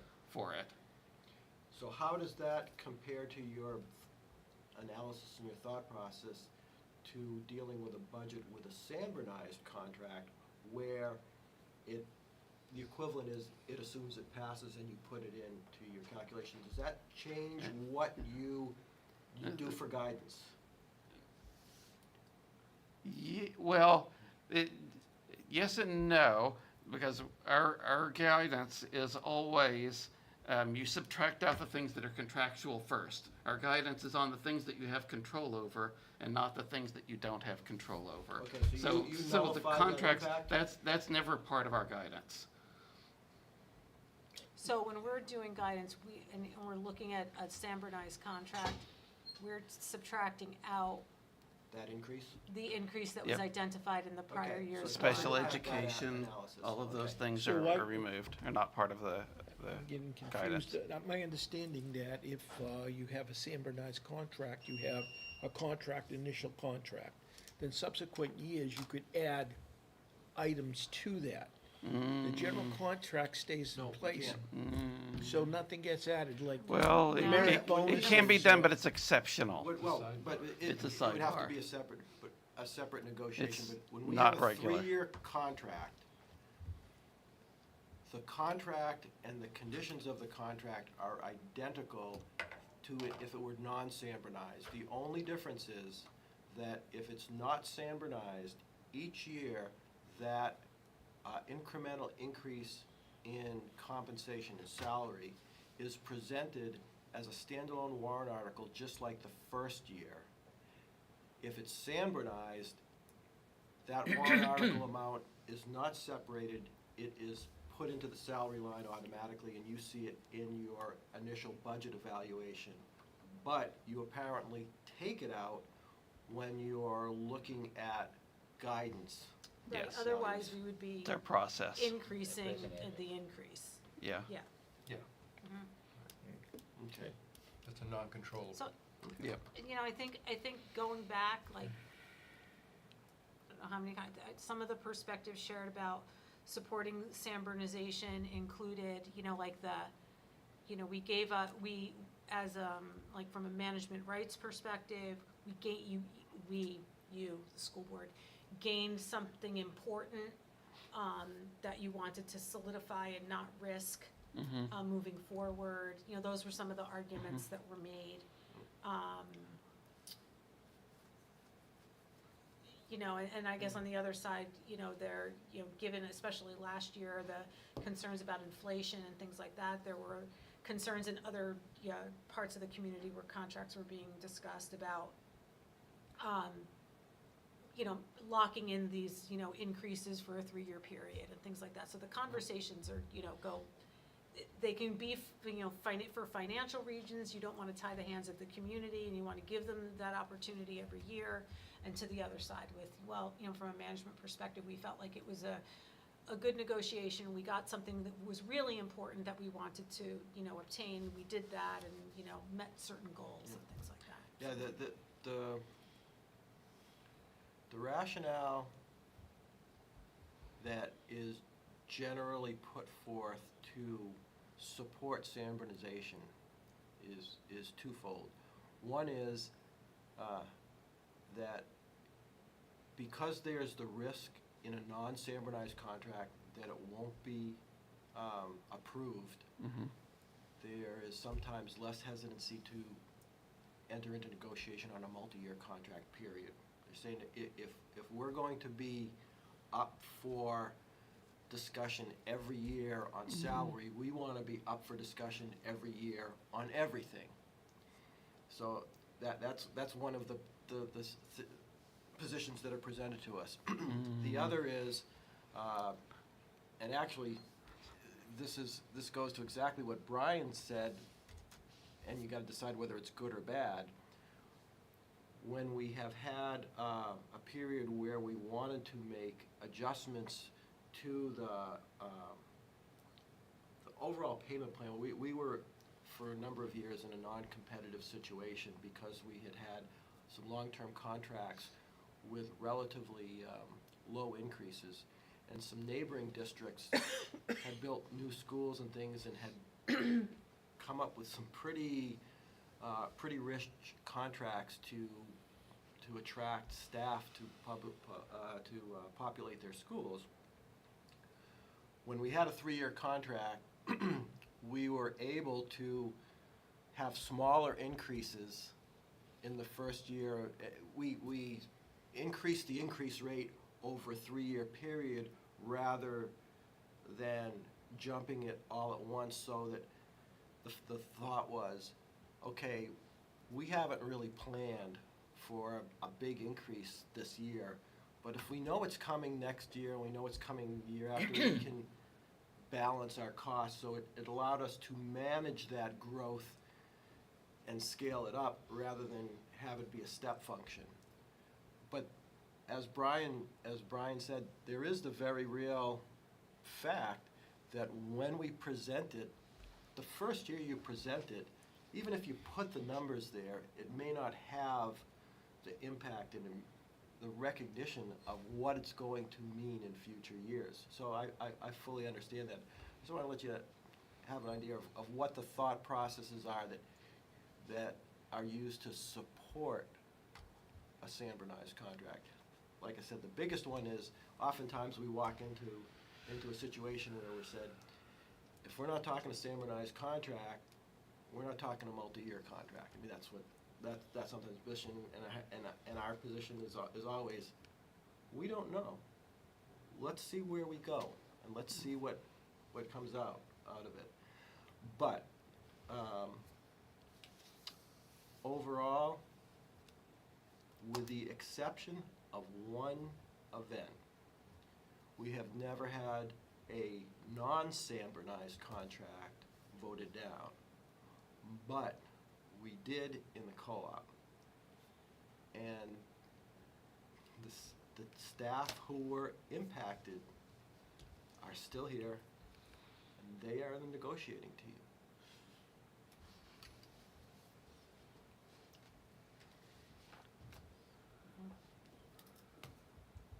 Does it sound like, if I'm hearing correctly, does it sound like what we talked about earlier about being able to have a stable budget process where we can see actual numbers? Is that better or worse under Sanbornization? Neither. Not affected by it What either are we way, in my afraid of? Why, perspective. if But we it's not feel in the that, budget. if we feel If it's that, unSanbornized, it's But not in the it's- budget. if we feel there's a challenge by selling this to the district, then we gotta do a better job selling it.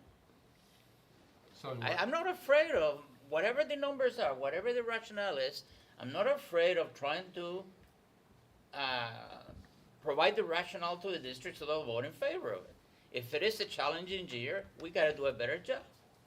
what are you trying to sell? Which one? I like the idea of a multi-year contract that's presented to the district 1 year at a time. I personally like that. That sounds like cake and eat it too to me, though. I don't- Maybe. I mean, I've never signed a contract. I didn't ever get a loan where I wasn't expected to make payments every year. Yeah, but you weren't dealing That's, with a that's, legislative a loan is body different from a contract. here. Well, This the is a contract- different kind of my point is a contract, but- contract is a contract. To use your analogy, Tom, though, this is more like a variable rate mortgage where you don't know what next year's payment's gonna be. Well, And The we're contracts in a are high the- inflationary situation. I would not like to see us get locked in on a multi-year contract at 6, 7, 8% a year. Well, let me ask you a different it question. removes flexibility from the voters. Let me is the ask you a problem different with question.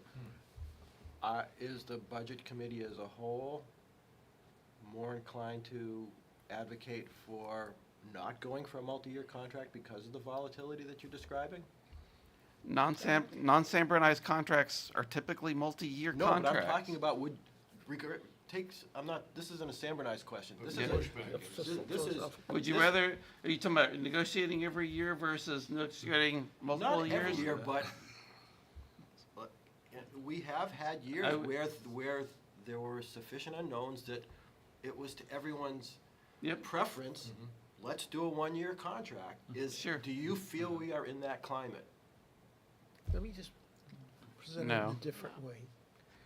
Do you ever ask people to have their salaries frozen when we're in a non-inflationary period, when inflation is at 1 or 2%?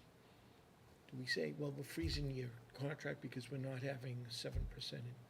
We don't have the right to ask that. We're not. I mean, if we were in a position where we had a year-to-year contract, we could just do that.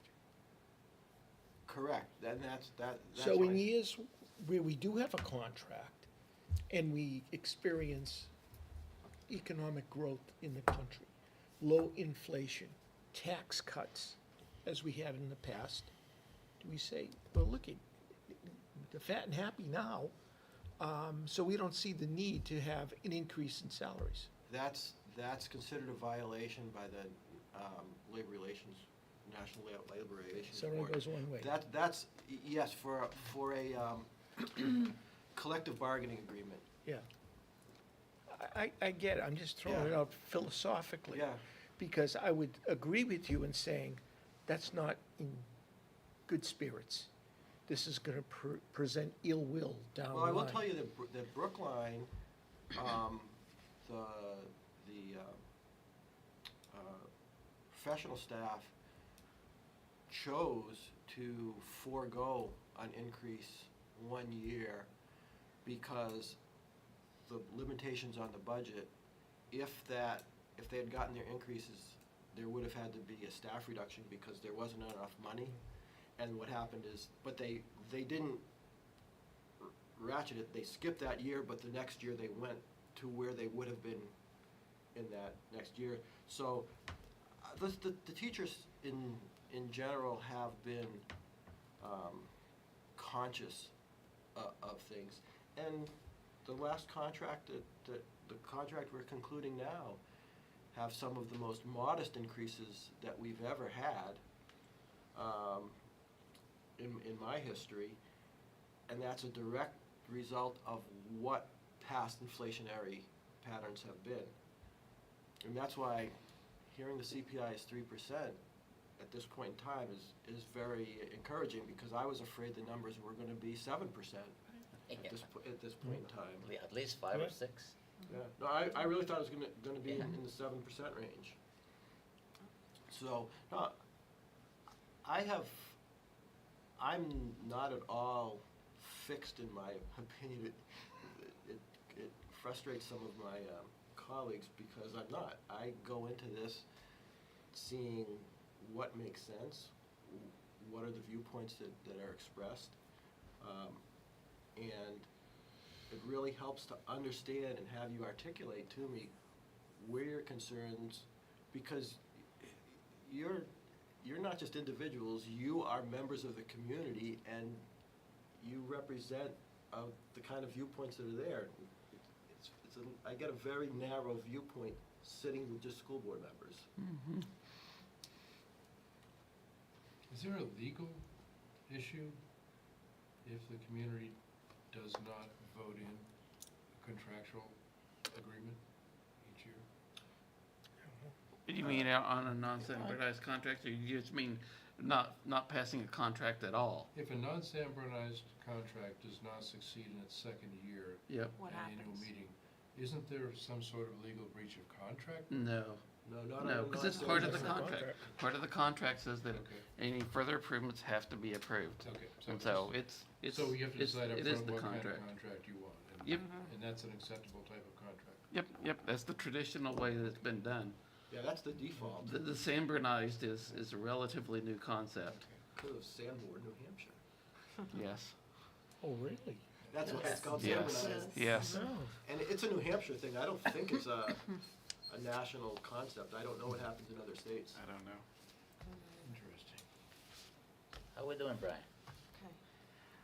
You'd be doing a lot better if your process observer wasn't pulling you off topic so Right, much. so- I've enjoyed this. I love these kinds of conversations. This has been educational for me. Yeah. I'm not falling asleep over here. So we do have a timeline, at least one more topic to go, and I would still be looking for input on how we would want to proceed on any recommendations. If we're content that we've had a fair conversation and want to just, move on from here, we can do that, and we don't need to move any further with any kind of, hard and fast, hey, budget committee really thinks it needs to be this, that, or the other, so. So was the thought to have a clean version of this and then be officially forwarded to the? Yeah, but So- if we can't but we haven't really talked about the individual components. I know that there's probably a calendar that the board is probably working with. That's just kind of how negotiations go, and we don't meet again until the Okay. end of October. So, we can certainly proceed. We can, again, talk about it at the next meeting. We can continue talking about it here, or, I like the idea for us to give you feedback. okay, And then at the next meeting, we'll review a best and final version. okay, And then we can take a vote and decide whether or not to proceed or not. great. Alright. Perfect. But I would note that it would be important for anybody on the negotiating team to not participate in said vote. Or For- said, or- decide, or said input the- to, said yes. position, so. Right. That's where you run into real legal problems. Yes. Great. The other topic we had on the agenda tonight was just a school board update from your last Well, meeting. That's a real easy one because the main topic of discussion was our budget. So I think that's stuff that's available. Yeah, It's- provided some it's input on Complete how to proceed. overlap with what goes on here, so, I think the items included in the board packet were like the new items, the like kind of that first or second view of new items. Yeah, and- round one, that's it, new Yeah. items, that was it. so we just got an update on where things are headed and kind of in a wait and see. Yep, and that overview is on board docs on the SAU 41 website, so you can see what that round one new items list looked like from the administration. Is that going to be presented to you? When does the budget committee get involved in the rounds? Next month, Okay. we have our. Yeah, they'll actually see new items where it has round one and round two. Because right now, the schools are working on their line items for the budget, and they'll see that. They're the first ones that see it in any of the districts. Are we expected to go to the SAU website and look at all the numbers, or are you gonna, for the next meeting, provide us Oh, an no, I'll Excel? provide you everything. No, I was Oh, just okay. mentioning that, the board's packet, because that's just where that first round of the new Okay. items list is, and I didn't print it out or it's just there if you wanna see it. I'm content to wait and let you continue to kind of work your process, but if anyone is interested, it's there. Okay. But yeah, I'll share everything the way we normally do. Just had a so. question about that. When I initially went online to go into board docs, I got an error message from my computer saying I had to upgrade my Office Outlook to a newer version. Really? It didn't support it, but when I did go in and download, I downloaded a Word document. So is that the way it's typically gonna work in the future? What was the Word document? Well, if I, There was a second email that had a Yeah. Word document attached to it, which is what I'm using here. right, I haven't bothered to go through the board, whatever it is. So I guess what you're asking is if there is an Excel option? no, just an if The we're way gonna that- be able, if we're gonna have to go into board docs to see what we need to see. The way that I'm getting it right now is I'm in the agenda for the budget committee, and for each item, it's giving me the ability to download it, and it opens it up in another window. Yeah. But it's whatever file format the person who created the file uploads it as. So some are PDFs, some are Word docs, some are Okay. Excels. So maybe it was a glitch. No, what, the doc you wrote, somebody may have uploaded it as a Word doc, so that's why. So that it's like a particular- SharePoint site where you actually different people load different Well, things. one person does all the loading, but for instance, the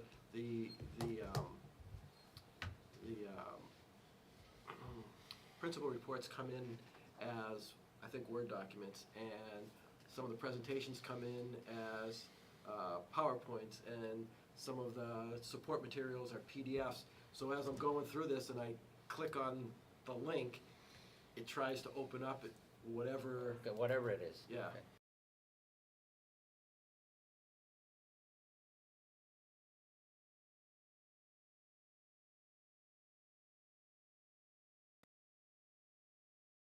Word doc No, I format think it just takes the native file, application. but what we can say is if that's causing a problem for people, we can ask that the documents get converted to a specific format before they're uploaded, and I don't know if that's needed or not. Yeah.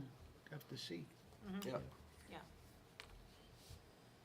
Okay, just from an announcement perspective, I'm going to ask if there's a possibility of changing our October meeting to either Monday, Tuesday, or Wednesday of the fourth week of October. I have a conflict on the 26th, and since it's our preliminary guidance discussion, I would like to be available for the meeting, and I'm wondering if You want me to get my So calendar what were your out? suggested I left my dates? calendar- Monday, Tuesday, or Wednesday, 23rd, 24th, or 25th. I left my calendar. Monday or in the car. Tuesday, Do you usually wanna good get for me. Tom? I said I left it in the card. Do you Yeah. want me to go get it, or are you just gonna do what you want to do, and I'll be here if I can? Do you care about Any- my input on the calendar is the I question. do care about your Okay, input. then I have to get it. Yeah, any of those days work for me, and they all work better than Thursday. Oh, look at that. My mother is coming for a visit, and she's coming in Wednesday night, and it's like, I told her, it's like, all right, Thursday night, I need to go, but, So what was the date? Either Monday the 23rd, Tuesday the 24th, or Wednesday the 25th. I can't do the 25th. You can't do Wednesday, okay. I think I'm good any To one me, of those days. Tuesday's the best. Tuesday the 24th. After partying all weekend, typically Monday's not good. Yeah, 24th is good. I'll be here. Okay. Just kidding. I hope Don McMillan doesn't capture that in the meeting minutes. All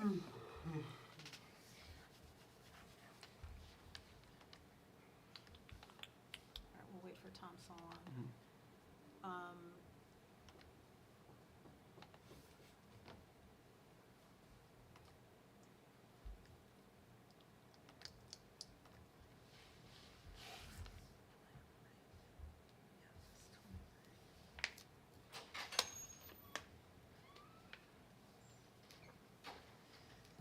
What have you settled on, you think? Maybe the Tuesday the 24th?